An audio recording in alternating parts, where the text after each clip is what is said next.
Vamos a empezar ya con lo que llamamos propiamente, o lo que llamaron en tiempos la carcajada del capón, que es como lo llamaba Benedetto Marcello, a estas grandes florituras de técnica vocal que hacían los castrati, que solo podían hacer los castrati. En realidad todos los músicos las hacían, pero claro, cantar no es igual, ¿eh? Si ustedes tocan guitarra, o ven al guitarrista, pues claro, la guitarra es muy ágil, tengo 5 dedos. O tocan maderas, hay muchas teclas, en piano igual, yo voy que vuelo, pero a la hora de cantar, además tienen teclas, para el do hay una tecla y para el do sostenido hay otra. Pero a la hora de cantar esto no es exactamente igual. ¿Han probado alguna vez hacer una abreviatura cantando? O sea, proceder de grado arriba y abajo cantando. Claro, son tubos naturales, no será una corneta, no será un tubo natural, octava, quinta, cuarta, pero sigue siendo, es muy difícil. O sea, hacer florituras o grupetos y un trino cantando. ¿Saben hacer trinos cantando? Los castrati sabían. Estamos hablando, claro, de cosas, ahora lo entenderán mejor. Bueno, este cuadro se llama Gran Ópera, es un cuadro de Dalí, muy bueno, una buena metáfora, porque el escenario en sí mismo es una voz. La voz, pues, iba a decir flipar, que es un verbo de curso legal, se puede utilizar. Cautivar, no me venía. Los oídos de todas las culturas, y desde tiempo inmemorial, Dios sabe cuándo. Algo hay en la voz que cuando nos ponemos a cantar, probablemente es que es mucho más arcaica de lo que estamos suponiendo los temas que hemos visto en estética este curso en algunas clases. Pero ahí están estos fenómenos. Después de ellos, pues todos los grandes, todos los tenores. Hoy Pavarotti, luego que si Frank, que si Elvis, que si... Las masas, en esta época, la admiración, las masas de gente por las calles en Venecia, en muchas ciudades importantes europeas, no tenía nada que ver con lo que vemos actualmente en los conciertos. Auténticos fenómenos de histeria, de masas. Es decir, han atraído una atención inconmensurable. La ópera, ya lo saben, por las clases primeras. Proliferó, se propagó a toda Europa. Este es Monteverdi, ya lo vimos aquí, ¿no? Esto es primero. Vimos la de Jordi, ¿no lo vimos? Sí. Esa era la primera que conservamos, ópera compuesta como tal, y a partir de este momento, en torno a 1550, mitad de siglo aproximadamente, un poco antes de que nazca Monteverdi, es cuando tenemos los primeros documentos escritos de que había castrati en ciertas cortes, por ejemplo en la Capilla Sixtina, en el coro papal y en otros. Quiero decir, el problema de fondo es que los nobles renacentistas, ya desde 1400, había traído también ese menú de esa cena renacentista, lo veremos en la próxima clase, pues que dan origen a la ópera, esas cenas, ¿se acuerdan de eso? ¿No? Los renacentistas ya desde 1400, los que no son iglesia, aunque sea la misma familia, yo soy Sforza, mi primo es arzobispo, pero yo no, y yo en mis cortes puedo usar mujeres, y en mis conciertos, cuando tengo papeles agudos, llamo a la Puccione o llamo a fulana, que son cantantes profesionales por ahí, les pago lo que sea, vienen allí y me hacen espectáculo. Mientras que la iglesia no puede, porque desde Isidoro de Pelusium, creo recordar, en el siglo IV, creo que es Isidoro de Pelusium y otros, todavía está el imperio en pie, pero la iglesia ya existe. El imperio romano en el siglo III es cristiano, para que lo entiendan. Los que se llevan el palo son los paganos, ahí ya se irá viendo. Había una prohibición que seguía rigiendo en tiempos de Monteverdi y después del barroco, que decía que las mujeres tacet in ecclesia, eso decía, muclieres tacet in ecclesia, y que las mujeres se callan. En aquellos tiempos, estos predicadores, algunos de los primeros padres de la iglesia, siglo IV después de Cristo, decían algunos, yo no estoy diciendo que comparta esas cosas, digo quién las ha dicho y ya está. Uno de ellos decía eso, dice, no, yo las dejo cantar bajito, porque si no se ponen a murmurar. Fuera por la razón que fuere, la iglesia tenía esa prohibición dentro de sí, era una ley impuesta desde los primeros papas y no podía utilizar voces femeninas. De modo que cuando tenía papeles muy agudos, en cualquier autosacramento, en lo que quisiera hacer, tenía que usar niños o falsetistas. Y ahí tenemos el problema de siempre. Al niño le pasa lo mismo, puede cantar fuerte, pero de potencia, de intensidad, pero tan fuerte como un tenor o como una soprano o como una contralto no puede, porque primero porque su instrumento es pequeñín, y ¿entienden lo que estoy diciendo? Puede cantar, un niño puede cantar fuerte, y hay un punto que decimos que está chillando, pero es porque su voz tiene esa cosa. Es decir, mientras la iglesia no podía, estos fulanos sí que podían, estos venga, ya verán la cena, venga Faisán, venga vino, venga castrati, venga mujeres, venga lo que quisieran, de todo. Y la Iglesia no, de modo que en algún momento empezaron a aparecer estas figuras. En el programa les consta 1562, creo que es la corte de los Borgia. Es decir, en esos tiempos el Papa de Roma, el mayor poder que existe en Occidente, es un Borgia. Estos son César Borgia y Lucrecia Borgia, los hijos del Papa. Borgia no fue una excepción, no digan que fue un monstruo, no fue el único monstruo, si lo quieren ver así. Es decir, otros antes que él, era una práctica habitual. Borgia era papa, vivía en el Vaticano, vivía con su mujer, con sus hijos y con su amante. Y esto era una práctica habitual en las cortes renacentistas, documentense. Es decir, infórmense un poco, comprueben las cosas. En estas cortes es donde aparece, esto no quiere decir que antes no hubiera.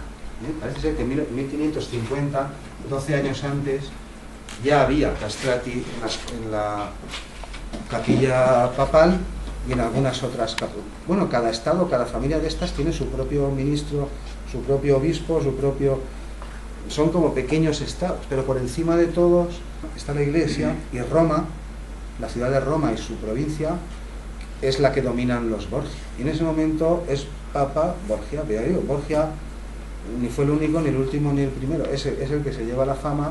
Este sí que era una bestia, el hijo. Este era una auténtica bestia. Es decir, se dice que en una ocasión, persiguiendo a gente que no sé qué le había hecho, se encerraron en un convento. Y el convento les dio asilo, como era tradición en los conventos cristianos y hoy en día en muchos sitios. Viene alguien perseguido, no le preguntas quién te persigue, si los buenos o los malos, ni los chinos, tú le das asilo. Pero cuando se enteraron que quienes estaban a las puertas eran César Borgia y sus amigos, sus compinches, se inmolaron todos los monjes. No quisieron esperar ni entregarles los que sabían que les iban a descuartizar. Borgia, como Ferrara, como Sforza, son personajes de la época. Esta situación perduró durante bastante tiempo. Gracias a esto, bajó Lutero, levantó algunos dogmas, bajó a Roma. En estos tiempos, un poco antes, se produce un saqueo de Roma, uno de tantos, el saco de Roma se llama. Y las tropas españolas, entonces era Carlos no sé qué, nos íbamos por ahí conquistando el mundo de las Américas. Asaltamos, las tropas, canallas, presidiarios, cosas así. Asaltamos el Vaticano al grito de puta roja. O sea, espada en mano, a saquearlo y llevarnos todo lo que pilláramos. Porque en estos tiempos se decía que para no condenarse había que no ir a Roma. Roma era la capital del pecado. Estaba la máxima autoridad cristiana viviendo según modelos paganos. Esto es el Renacimiento. Grecia y Roma, desnudos en los textos, ahora están pintados. En estos tiempos estaban desnudos. Todo estaba mezclado. Bueno, este es Monteverdi, estaba con la datación. A partir de 1550 ya hay documentos en estas cortes, Roma, Milán, todas estas ciudades del norte de Italia, que en sus respectivas cortes, los directores eran gente importante, compositores que a ustedes les suenan mucho, Orlando Di Lasso en Alemania, el otro aquí, el otro allá, muchos ocuparon estos. Los Sforza. Dentro de 10 años soy maestro de capilla de Roma, más ya no se puede llegar, y así. No les voy a dar más datos porque los pueden buscar si quieren. Por ejemplo, en 1558 hay un español de Palencia, se llama Hernando Bustamante, y a este se le admite. Sabemos que era castrati, pero todavía no lo hacen constar como tal. Mientras que a partir de 1562 ya sí, esto ya lo aclaré. Hay un puesto de primer violín, hay 4 puestos de segundo violín, segundo, hay un puesto de organista, uno de cocinero, uno de tesorero, uno de capitán de la guardia, de lo que es y uno de castrati, y ya está. Tu trabajo es ese, cantar los papeles agudos y lo que se te encargue. Bueno, durante toda esta segunda mitad de 1500, desde 1550 hasta 1560, ya van apareciendo en diferentes cortes, fulano aquí, vengano allí. Los primeros que se admiten como nombre tal, lo son en 1599, un año antes de que Jacopo Peri estrene su Orfeo, que se perdió, 7 años antes de 1600, que es cuando Monteverdi estrenó la suya, 1606, se llamaban Pietro Paolo Folignato y Girolamo Rossini. Estos ya eran castratis admitidos, estamos a las puertas de 1600, admitidos como tal, con su nombre, con su sueldo, su función, y ya está. Y no les voy a enredar más con eso. En estos últimos años, los papas correspondientes en ese momento, 1539, es Sixto V, por ejemplo, incluso promulgan leyes para incluir específicamente castrati, plazas, en lo que llamamos el coro papal o el coro vaticano. Bien, pues vamos a empezar a verlos. El meollo del asunto lo he intentado explicar al principio. Llamamos bel canto, cuando decimos bel canto nos estamos refiriendo a todo, no voy a decir trucos, técnicas, a toda esta extrema habilidad que tuvieron los castratis, esto se sabe, para hacer todo tipo de florituras vocales, incluyendo, trinos, no voy a decir trino como un violín o como un clarinete, así no puede ser, pero fenómenos de este tipo, todo tipo de flexiones, quiebros de voz, les puedo hacer un listado si quieren, trinos, grupetos, mordentes, apoyaturas, escalas, mesa di voce, que ahora explicaremos lo que es la colocación de la voz, eso lo hacían los castrati a las mil maravillas, saltos vocales que a veces implicaban 2 octavas o más, pero así, sobre la marcha. Pues lo que hace un instrumentista moderno en la cadencia de un concierto romántico, ¿no? Ahí a romper las cuerdas del violín y a demostrar que se lo puede comer, algo así. Llamamos bel canto a esa práctica que después fue heredada, pero claro, ya no podía ser igual. Staccato, todo tipo de efectos vocales.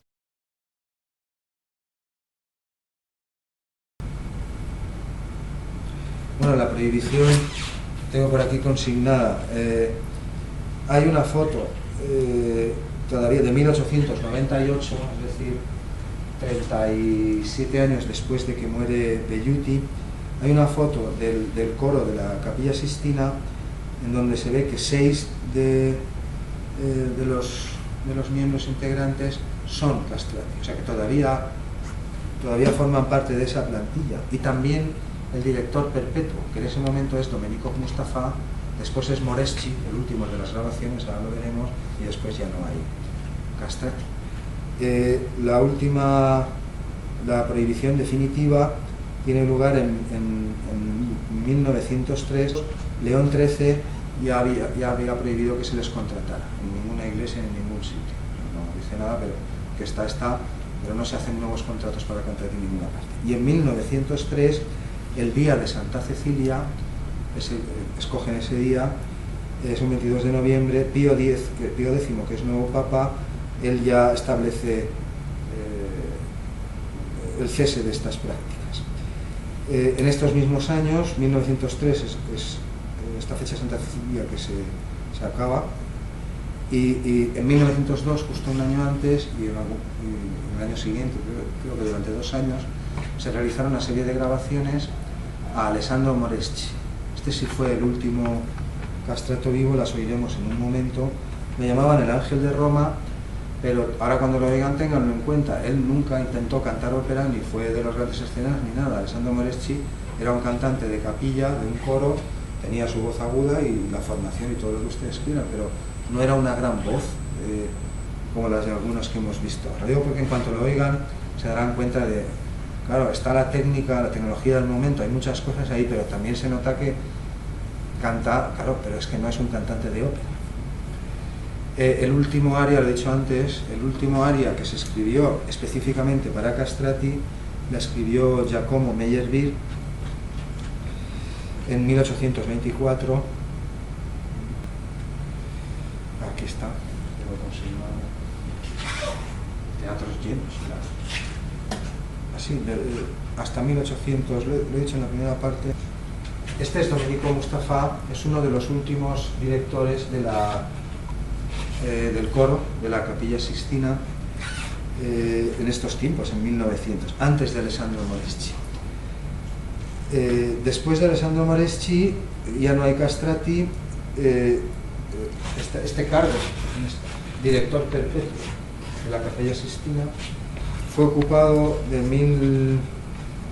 1898 a 1956 por Lorenzo Perosi. Lorenzo Perosi ya no era castrati, una alta autoridad de la Iglesia y un musicazo impresionante. Dejó escritos del orden de 2.000 o 3.000 obras, una cosa sorprendente.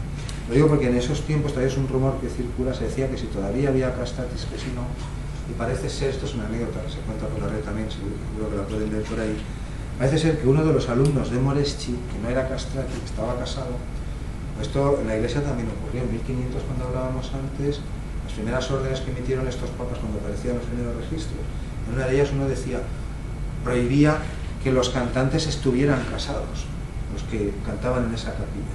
Luego aquellos falsetistas que tenían una mujer, tenían hijos, pero imitaban en falsete, tampoco pudieron trabajar. Bueno, el caso es que corrió el rumor de que parecía que seguía habiendo castrati, y resulta que no, que es que un tal Domenico Mancini, que era alumno a su vez de Moreschi, este es el mismo Domenico Mustafa. Perdón, no me acordaba. Este es Moreschi. Entre Domenico Mustafa y el último castrato vivo, todavía hay uno más, se llama Domenico Salvatori. Es la única foto que he encontrado de él. No hemos podido encontrar otras muy chiquitilla y no les puedo mostrar más de Salvatori. Pero les decía, después de Domenico Mustafa, de Salvatori y también Alessandro Moreschi. Y se decía que en tiempos de Lorenzo Perosi, en la primera mitad del siglo pasado, pues que seguía habiendo castrati, y que eso de que Moreschi se había muerto y ahora el último pues que no era cierto. Al final todo se resumió en que uno de los integrantes del coro, que era falsetista, no era castrati, alumno de Moreschi, pues era un gran imitador y llegó incluso a hacer dudar al propio Lorenzo Perosi, que era un opositor, estaba contra los castrati. Lorenzo Perosi fue el director perpetuo, ya les digo, miles de obras dejó escritas como compositor, y estos son los tres últimos: Domenico Mustafa, director perpetuo; Domenico Salvatori, no vamos a hablar más aquí, y después Alessandro Moreschi, que se retira en el 10 o en el 11, muere 10 años después, y en 1902-1903 es cuando se hacen estas grabaciones. De los primeros discos de la historia no voy a insistir ahora. Ya les he mostrado fotos de Bartók con un picú en la Transilvania, allí encima de la ventana, y con los campesinos, y grabando esto en 1900. Quiero decir, son los primeros, en efecto, son las primeras grabaciones de la historia. Se oyen muy distorsionadas por el ambiente y por muchas cosas, el sempiterno ruido de los discos de toda la vida, ahí como si hubiera un huevo friéndose, ahora lo oirán, y poco volumen, así como muy lejano. Ténganlo en cuenta, ¿no? Pues habría un micro allí pelado, Dios sabe de qué tamaño y de qué material es hecho, a una cierta distancia, el otro cantando, y tampoco es un cantante de escena. Esto es lo que ahora lo entenderán enseguida en cuanto lo oigan.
Este fue el último castrati vivo, el Ángel de Roma, que se le llamaba. Ha entendido el asunto. En 1820 las grandes figuras desaparecen de los escenarios de ópera, ya no cantan allí, pero en muchas capillas y en muchas iglesias por toda Europa tienen su puesto ahí, es su trabajo, y han sido formados y incluso muchos fueron en su tiempo castrados con ese fin, mantener la voz aguda para poder cantar en oficios eclesiásticos, y ahí perduraron hasta que desaparecieron. Esta es una foto de los tiempos de Moreschi. ¿Dónde estás? Moreschi soprano, Alessandro Moreschi, un barítono, otro soprano, un contralto, otro barítono, son 5 varones. Es una foto de esos tiempos cuando todavía cantaban en el Vaticano, y en un momento les hago oír esas dos piezas. Este es Lorenzo Perosi, el que les he dicho, dirigió el coro de la Capilla Sistina desde los 2 últimos años del siglo XIX hasta el 56, hasta su muerte. Un prolífico y fantástico músico, compositor, desconocido aquí. Esta es una foto suya con la Escuela de Canto del Vaticano, que está funcionando, pues ya les he mostrado, en 500 eso ya existía. Y en los grandes imperios pues siempre ha habido este tipo de formaciones a cargo de unos o de otros.